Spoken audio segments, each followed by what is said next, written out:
Foundation University. So in this video, I will be performing the fundamentals of nursing practice, which is the vital signs taking, including the temperature, pulse rate, respiratory rate, the blood pressure. So without further ado, let's get started. The vital signs taking is the manner by which the patient's temperature, pulse rate, respiratory rate, and blood pressure is taken and recorded. Good morning, ma'am. I am Jessica Cabasa, student class from Foundation University, and you are Mary Joseph. Okay, so what would you like me to call you? Okay, so ma'am, I already done my hand washing, so I'll just do my hand hygiene, okay? Okay.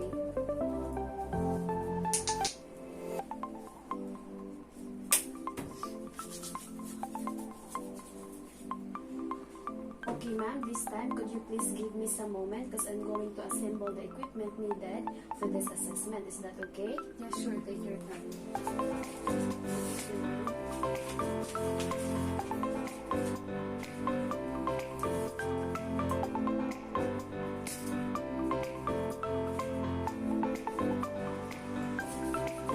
So the equipment needed for the vital signs assessment or procedure are the following.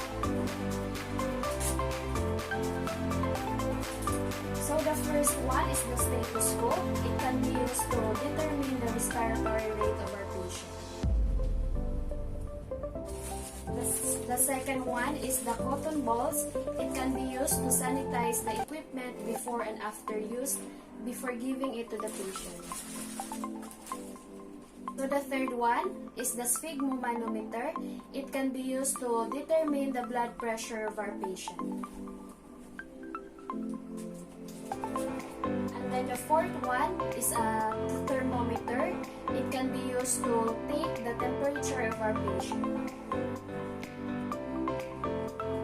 Then we need this flow sheet and checklist and then the ball pen to document the data of our patient during this assessment. So this time I'm going to close my pH bag to avoid cross-contamination of the equipment. So ma'am, would you mind if I will close the curtains for your privacy? Yes, please. Okay.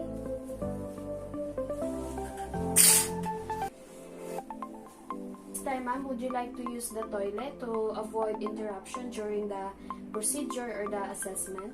Yes. Okay. So ma'am, take your time in using the toilet. So today, ma'am, I'm going to take your vital signs, including your temperature, your pulse rate, your respiratory rate, your blood pressure. Is that okay?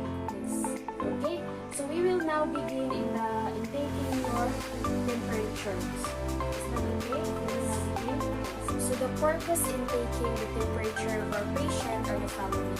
The first one is to obtain baseline data in submission to the hospital. The second one is to guard against hyperthermia or hypothermia. And then the third one is to monitor the client's response to a procedure or therapy. And then the third one is to detect or follow the course of febrile illness. We should always remember that before giving the thermometer to our patient, we should first sanitize it before and after use.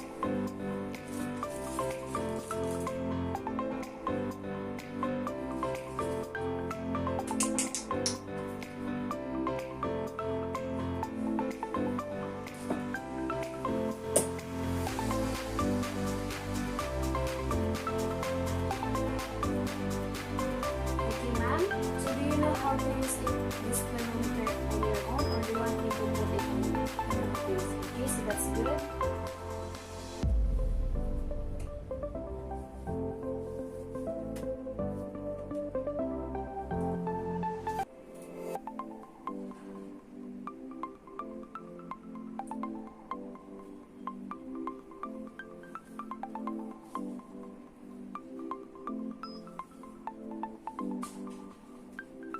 Okay, so your temperature, ma'am, is 36.5. So after taking the temperature of our patient, we need to sanitize it again.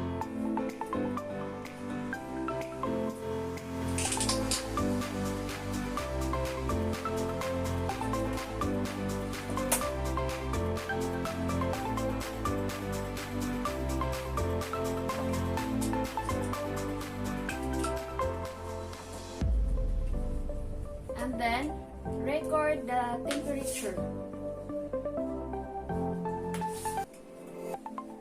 So this time, ma'am, I'm going to take your pulse rate. Is that okay? So the purpose in taking the pulse rate of our patient are the following. The first one is to obtain baseline measure of the client's heart rate and rhythm. The second one is to measure changes in the client's cardiovascular status. And then the third one is to monitor the heart responses to a disease, procedure, or therapy, such as use of digoxin in clients with heart failure. And then the fourth one is to assess blood flow in specific body parts. Okay, so this time I want you to lean your arms on the table.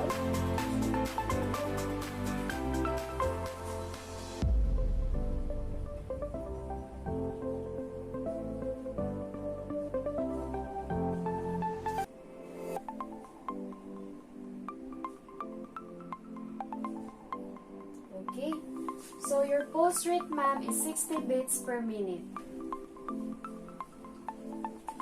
So this time, ma'am, I'm going now to take your respiratory rate. The purpose in taking the respiratory rate of our patient are the following.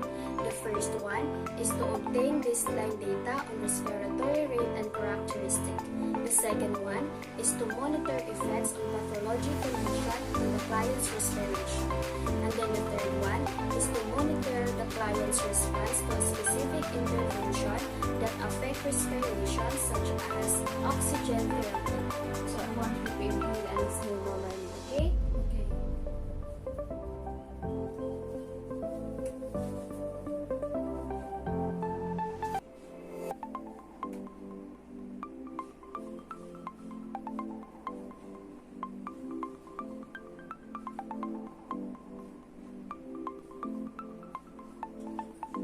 Okay, ma'am. Your respiratory rate is 14 breaths per minute. Okay, so I'm going to record it again.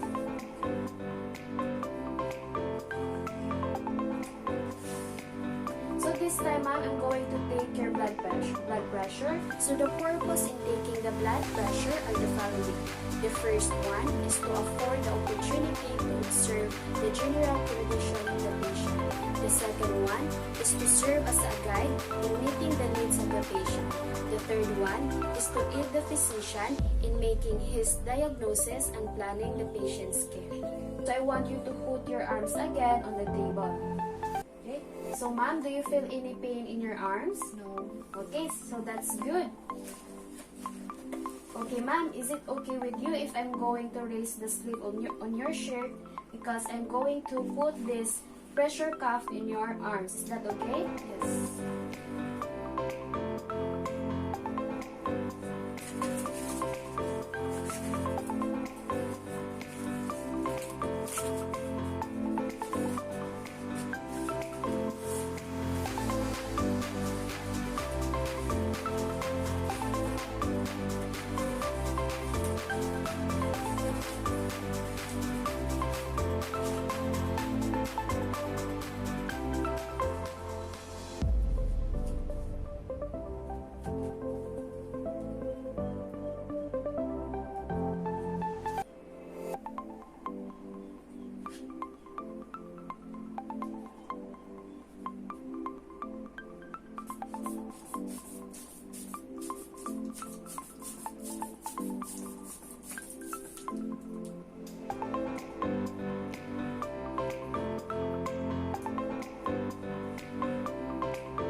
Okay, ma'am.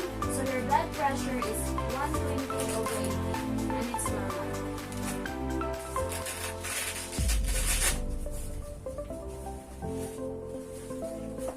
So I'm going to record again. Okay, ma'am. So that's the end of our assessment today. So thank you for cooperating. So before leaving the patient's room, we should always remember that we need to sanitize the equipment that has been used and put it back again to the pH bag. And after that, we will do the hand hygiene again to avoid infectious contamination.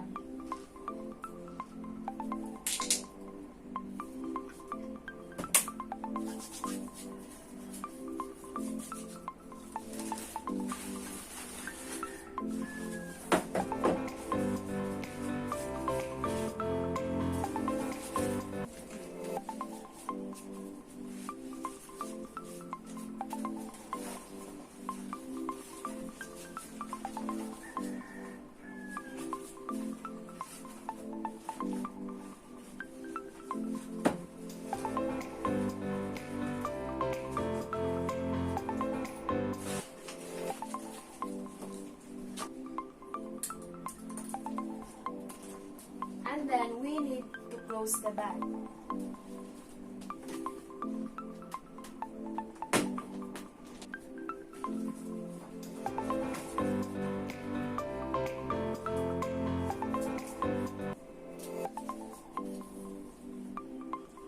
And then fold the paper lining